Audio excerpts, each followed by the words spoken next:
మనది ప్రజాస్వామ్య ప్రభుత్వాలుండే దేశం. కాకుంటే షరతులు వర్తిస్తాయి. ప్రజాస్వామ్యమే కాకుంటే ఎవల అధికారంలుంటే ఆళ్ళ పాటోళ్ళకే పథకాలిస్తుంటారు. వేరే పాటోళ్ళుంటే ఆళ్ళకేం వర్తించయన్నట్టు. దీంట్లో ఏ పార్టీ అధికారంలో ఉన్నా చేసేది గదే పని. నాగర్ కర్నూల్ ఎమ్మెల్యే కూచుకుల్ల రాజేష్ రెడ్డి గారు చాలా ముక్కుసూటి మనిషి ఉన్నట్టుండు. కాంగ్రెస్ కార్యకర్తలకే పథకాలిస్తాడట, వేరేటోళ్ళకి ఇయ్యడట. భాజపా స్టేజీల మీదనే మైక్ వాల్గేటట్టు మాటల స్పీచ్లు దంచుతుండు దొరా. రేషన్ కార్డులైనా సరే, ఇండ్లైనా సరే, ఆ గ్రామ కార్యకర్తలు ఆ గ్రామ పెద్దలు కలిసి కూర్చొని డిసైడ్ చేసిన వాళ్ళకే లిస్ట్ ఇప్పిస్తాం. లేకపోతే ఒక్కరు కూడా రేషన్ కార్డు రాదు, ఒక్కరు కూడా రేషన్ కార్డు రాదు, ఒక్కరు కూడా ఇండ్లు రావు. మనం చెప్పే వరకు నేను చెప్పిన కలెక్టర్ గారు కూడా ఆదేశాలు ఇవ్వడం జరిగింది. మన మంత్రి ఇన్ఛార్జ్ మంత్రి దామోదర్ రాజనరసింహ గారు చెప్పిండ్రు, ఎమ్మెల్యే దగ్గర పోతుంది లిస్టు, ఎమ్మెల్యే వాళ్ళ టిక్కు పెట్టిన తర్వాతనే ఆ ఒక లిస్టు రిలీజ్ అయిందని చెప్పడం జరిగింది.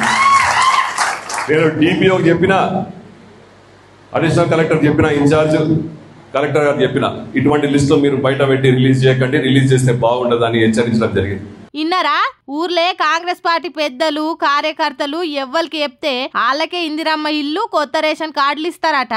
జిల్లా ఇన్ఛార్జ్ మంత్రి దామోదర రాజనరసింహ గ్రామాల్లో కాంగ్రెస్ పార్టీ నాయకులు కార్యకర్తలు లిస్టు రెడీ చేసి స్థానిక ఎమ్మెల్యేకి ఇస్తే ఎమ్మెల్యే ఎంపిక చేసిన లిస్టు మాత్రమే ఫైనల్ చేయాలి అని అధికారులకు ఆదేశాలు జారీ చేసిండు. గ్రామ సభ లిస్టు కాకుండా కాంగ్రెస్ పార్టీ నాయకులు కార్యకర్తలు ఇచ్చిన లిస్టు మాత్రమే బయట పెట్టాలి అని జిల్లా కలెక్టరు, అదనపు కలెక్టరు, డిపిఓకి ఆర్డర్లు కూడా ఇచ్చిండని కాంగ్రెస్ ఎమ్మెల్యే చెప్తుండంటే రాష్ట్రంలో ఏం రాజరిక పాలన నడుస్తుందో చూడుర్రి జనులారా. ఎవల్ది దొరల పాలనో, ఎవల్ది రాజరికపు పాలనో, ఎవల్ది ప్రజాస్వామ్య పాలనో ఈ పథకాలు ఇచ్చేదాన్ని బట్టే ఆలోచన చేసుకోండ్రి. ఒక ఎమ్మెల్యే ఊర్లే మా కార్యకర్తలు చెప్పినోళ్ళకి కాకుండా వేరేటోళ్ళకి ఇస్తే మర్యాద దక్కదని వార్నింగ్ ఇస్తుండంటే రాష్ట్రంలో ఎసొంటి పాలన నడుస్తుందో చూడుర్రి. గ్రామంలో ఉన్న అందరూ ఓట్లేస్తేనే తమరు గెలిచిండ్రు సారు, నీ తోకెంబడి తిరిగే శంషగాళ్ళు వేస్తేనే గెలవలేదన్న సంగతి యాది పెట్టుకోవాలి. ఎమ్మెల్యేగా ప్రమాణం చేసినప్పుడు ఏమని చేసినవో యాదుకుందా? ఎవ్వరి పట్ల పక్షవాతం వహించనని దేవుని మీద ఇమానం తిన్నది వట్టిదేనా? అయితే చూసిండ్రా జనులారా, దేవుని మీద చేసిన ప్రమాణాలకే ఇలువియ్యనోళ్ళు వీళ్ళు చెప్పిన హామీలకు ఇలువిస్తారా అన్నది ఆలోచన చేసుకోవాలిగా. మోక చూస్తుంటే సినిమా ఇండస్ట్రీ అందరికి కష్టకాలమే వచ్చినట్టుగా అనిపిస్తుంది కదా.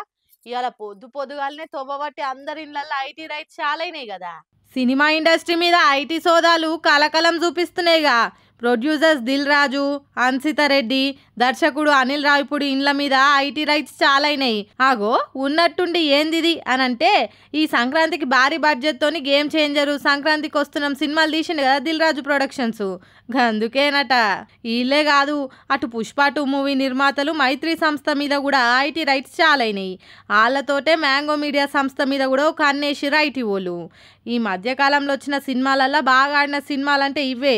అందులో కలెక్షన్లు బద్దలు కొట్టుడుతోని మరిగా ఐటీ వాళ్ళకి ఏమనిపించిందో కానీ ఓ పార అట్లా పోయి అరుచుకుందామని బయలుదేరి ఇట్లా. మరిగా ఈ ఐటీ సోదాలలో ఏమొస్తుందో ఏమని తేలుతుందో అని కళ్ళు కాయలు చేసుకొని ఎదురు చూస్తుర్రు పబ్లిక్ అంతా.